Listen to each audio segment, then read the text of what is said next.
В районе проходит смотр-конкурс строя и военно-патриотической песни среди пионерских дружин за честь отчизны.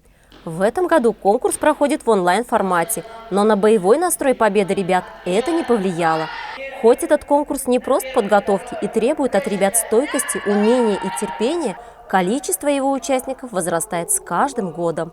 Радует и то, что данный конкурс пользуется популярностью не только среди мальчишек, но и среди девчонок.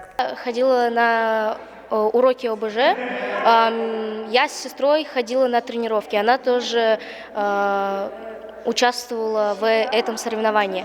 И они занимали первые места. Поэтому учитель урока ОБЖ взял меня. Получается, у меня сестра, брат. Они тоже участвовали, они командиры. Нам сначала было сложно, у нас не получалось, но в итоге мы собрались, у нас получилось. Ежегодно конкурс проводится с целью формирования чувства патриотизма, гражданственности и любви к своей родине. При подведении итогов жюри конкурса будет учитывать следующие критерии: внешний вид конкурсантов, сдачу рапорта главному судье, дисциплину, выполнение команд, исполнение песни и строевой шаг.